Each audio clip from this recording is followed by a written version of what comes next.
अस्सलाम वालेकुम दोस्तों, मैं हूँ याद शुजा। मेरे फेसबुक पेज और यूट्यूब चैनल पर खुशामदीद। दोस्तों, इंतखाबात मज़ीद ताख़ीर का शिकार करने का फ़ैसला हुआ है। ताकतवर और PDM ये इंतखाबात जो आम इंतखाबात हैं क्यों मज़ीद ताख़ीर का शिकार करना चाहते हैं। दूसरी जानिब इसहाक डार ने इस्लामाबाद में IMF के मुआहदे पर सवाल करने वाले सहाफ़ी को थप्पड़ क्यों मारा और उसके बाद उनके जो गार्ड्स थे उन्होंने उस सहाफ़ी के साथ क्या सलूक किया, ये भी आपको बताऊंगा। लेकिन उससे पहले शहराम तरकई के चचा जो इस वक्त हज पर मौजूद हैं, उनकी गिरफ़्तारी के लिए जो इस्लामाबाद छापा मारा गया और शादरा से PTI के उम्मीदवार यासिर गिलानी की बीवी को गिरफ़्तार किया गया, जो कि ख़ुद एक टीचर हैं और उनकी जो 1.5-2 साल की छोटी सी बच्ची थी उसकी मौजूदगी में उनको गिरफ़्तार किया गया और वो रोती रह गई। इस हवाले से भी आपसे बात करूंगा। सबसे पहले गिरफ़्तारियों पे बात करें कि PTI की जो गिरफ़्तारियां हैं PTI के रहनुमाओं की, वो अब हद से बढ़ती जा रही हैं। उमर सरफराज चीमा से प्रेस कॉन्फ्रेंस नहीं करवाई जा सकी तो उनकी बीवी को अहाता अदालत से गिरफ़्तार किया गया। यासिर गिलानी की बीवी को आज गिरफ़्तार कर लिया गया है। मियाँ असलम इकबाल के तमाम बहन भाइयों के घर छापे मारे जा चुके हैं। उनकी बेटी का जहेज़ का सामान जिसके बारे में उन्होंने ख़ुद ट्वीट किया था, वो सारा का सारा पुलिस लूट के ले जा चुकी है। सियासत में एक रवादारी का जो कल्चर था वो अब जाता रहा है और मुझे खौफ है कि अब शायद इस तरह या इससे भी ज़्यादा इंतकामी कार्रवाइयाँ हमें अगले फ़ेज़ में देखने को मिलें, क्योंकि ये जो हम बो रहे हैं ये काटना हमें आगे जाके पड़ना है।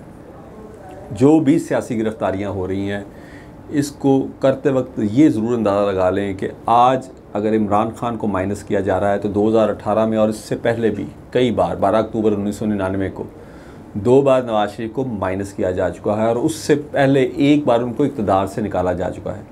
और जब 12 अक्टूबर 1999 को उनको माइनस किया गया और 2018 से पहले उनको जब गिरफ़्तार किया गया तो ये फ़ैसला करके किया गया था ताकतवरों की जानिब से कि अब पाकिस्तान की सियासत में उनका कोई किरदार नहीं होगा। लेकिन आज आप देख लें कि 2018 को या 12 अक्टूबर 1999 को अगर हम देखें तो देख लें कि किस तरह उनकी 2007 में पाकिस्तान वापसी हुई, सिर्फ़ 8 साल बाद। और इस बार तो ये अरसा उससे भी निस्फ़ रह गया, सिर्फ 4 साल बाद वो पाकिस्तान वापस आने को तैयारी कर रहे हैं। तो पाकिस्तान की सियासत में कोई भी हतमी चीज़ नहीं होती। PDM की हुकूमत को ये देखना चाहिए कि जिस तरह ये गिरफ़्तारियाँ हो रही हैं और जिस तरह इसमें घरेलू ख़वातीन को निशाना बनाया जा रहा है, कल को ये मामला कहाँ तक जाएगा। दूसरा, कल इसहाक डार साहब ने पार्लियामेंट से निकलते हुए एक सहाफ़ी को IMF से मुआहदे के हवाले से सवाल पूछने पर थप्पड़ मारा। क्या ये थप्पड़ IMF की जानिब से जो पाकिस्तान को मारा गया और डार साहब की माशी पॉलिसियों पर मारा गया, ये उसका रिएक्शन था? मेरे सवालात हैं उनसे कि आप जब लंदन में थे वापस आने से पहले आपके वो तकब्बर भरे जुमले मुझे अब तक याद हैं कि डॉलर वापस आना शुरू हो गया। फिर आपने अपने जो सो कॉल्ड आपका माउथ पीस मीडिया है, नेशनल मेन स्ट्रीम मीडिया, उसमें ख़बरें चलाना शुरू कर दी। रात 9 बजे की हेडलाइंस चलनी शुरू हो गई कि डार ने अभी लंदन से परवाज़ भरी नहीं और डॉलर नीचे आना शुरू हो गया। फिर आपने पाकिस्तान पहुंचकर एयरपोर्ट पर सहाफ़ियों से गुफ्तगू करते हुए, राना सनाउल्लाह आपके साथ खड़े थे, आपने डॉलर के मतलब क्या कहा कि इसकी असल कीमत क्या है, 200 से नीचे आपने कहा 190-180 के दरमियान है। तो आज अगर ये 315 या 20 पे ओपन मार्केट में बिक रहा है तो ये किसकी पॉलिसियों की नाकामी थी। और उसका गुस्सा एक गरीब सहाफ़ी के मुंह पर थप्पड़ मार के आप समझते हैं कि पाकिस्तानी कौम की तमाम मुश्किलें और परेशानियां और महंगाई का यह अज़ाब जो है हम पे आपने मुसल्लत किया, ये हल हो जाएगा। तो मेरे गाल दोनों हाज़िर हैं, इन दोनों गालों पे आप थप्पड़ मार लें। अगर मेरे बच्चों को सस्ती अशिया जो खाने पीने की हैं, जो अशिया ज़रूरिया हैं वो मिलती हैं तो मेरे दोनों गाल डार साहब हाज़िर हैं, आएँ और थप्पड़ मारें। उसके बाद डार साहब ने अपने गार्ड्स को हुक्म दिया कि इस सहाफ़ी को सबक सिखाओ और वो सहाफ़ी का अभी भी ट्विटर पे और सोशल मीडिया पे उसका वो सारा क्लिप पड़ा हुआ है कि जिसमें उसने बताया कि किस तरह वो वहाँ से भागा और सेकंड फ्लोर पर आकर जो PRO ऑफिस है, प्रेस गैलरी है, वहाँ आकर उसने पनाह ली और वो गार्ड्स उसका पीछा करते हुए वहाँ तक आए। तो ये आज़ादी इज़हार राय का एक बहुत बड़ा नमूना आपके सामने आया। और मुझे हैरत है कि इक़्तिदार कैसे हमें एकदम फ़िरौन बना देता है। हम इतने मुतकब्बिर हो जाते हैं कि ये डार साहब लंदन में किसी यूट्यूबर को इंटरव्यू देते वक्त इनकी आजिज़ी इनकसारी आप देखें। मेन स्ट्रीम के सहाफ़ी को तो छोड़ें, यूट्यूबर्स को ये किस तरह आजिज़ी और इनकसारी के साथ इंटरव्यू देते थे और उस वक्त अल्लाह और रसूल को बीच में लाते थे कि मेरे साथ जुल्म और ज़्यादती हुई। आज आप वहाँ पर आप किस तरह बिहेव कर रहे हैं। आप एक सवाल करने पर आप यकीन करें कि अगर ये सहाफ़ी कोई अखलाक से गिरी हुई बात करता तो वह पहला शख्स होता जो इसकी मजम्मत करता। मैंने सारी उम्र यही कहा है कि हम सहाफ़ी हैं, हमें अखलाक से नहीं गिरना, अखलाकियात से नहीं गिरना, वरना मैं अपने इस वीलॉग में भी बहुत सारे ऐसे दावे कर सकता हूँ जिससे मेरे शायद व्यूज़ तो बहुत आ जाएंगे, मिलियंस में आ जाएंगे, लेकिन कल को मैं कहीं साबित नहीं कर सकूँगा अपनी वो खबर। मैं वही बात करूँगा जिसका कल मैं पैरा दे सकूँ। तो डार साहब का ये थप्पड़ हमें अब सोचना है कि कहीं IMF की जानिब से पाकिस्तान की माशी पॉलिसियों पर हमारी वजारत ख़जाना के मुंह पर या उनके अपने मुंह पर तब नहीं था जो उन्होंने एक गरीब सहाफ़ी के मुंह पर मार दो कि कहते डिगा खोते तो गुस्सा कम यारते, एक पंजाबी की मिसाल है। अब सबसे बड़ी खबर कि इंतखाबात ताख़ीर का शिकार क्यों होने जा रहे हैं। PDM की तमाम जमातों ने तमाम तर बंडर बांट करके देख लिया, सब कुछ कर लिया, लेकिन अभी भी इमरान खान का साइलेंट वोटर माइनस नहीं हुआ। तो अब ताकतवरों के साथ डिसाइड ये हुआ है, सिर्फ इख्तलाफ दो चीज़ों पे है। इंतखाबात तो ताख़ीर का शिकार होने जा रहे हैं, ये अक्टूबर नवंबर में नहीं होने जा रहे, ये मैं आपको ख़बर दे रहा हूँ। लेकिन ये ताख़ीर का शिकार कैसे होंगे, कौन इतने अरसे में, जितनी देर भी ये ताख़ीर का शिकार होते हैं, 3 महीने 6 महीने या इससे भी ज़्यादा, हुकूमत कौन करेगा, इस हवाले से थोड़े से इख्तलाफात हैं।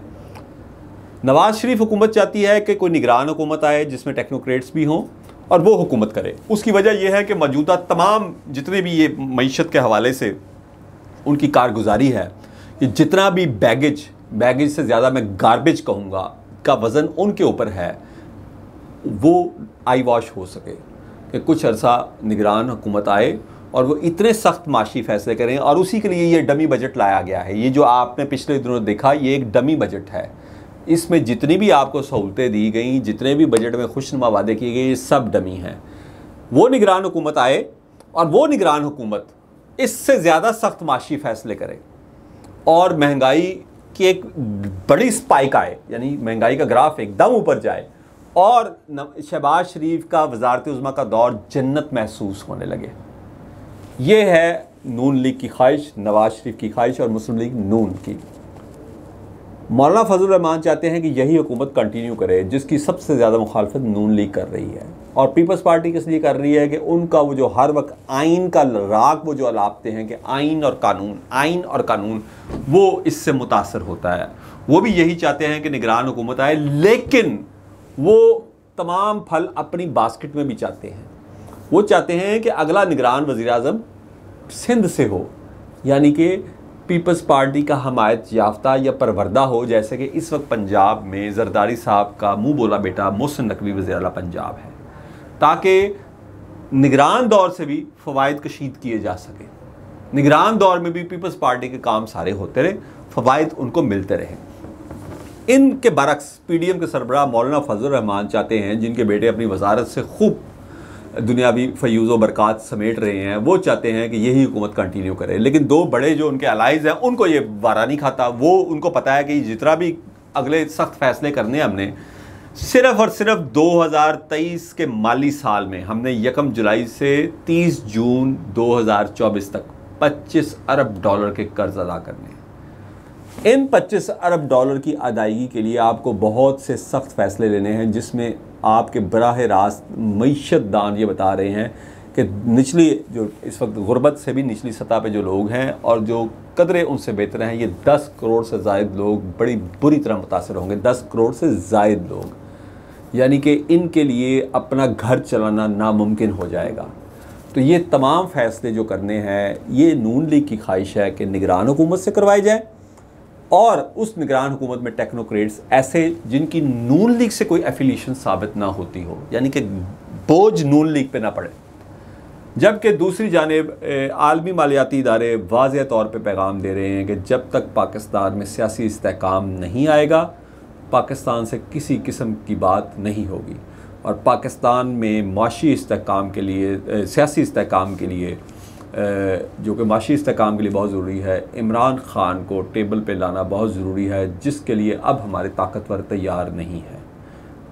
ये ऊँट किस करवट बैठेगा, आपकी खिदमत में आइंदा भी इस हवाले से मज़ीद अपडेट्स पेश करता रहूँगा। अपने दोस्तों और रिश्तेदारों का ख्याल रखिएगा। अल्लाह हाफ़िज़।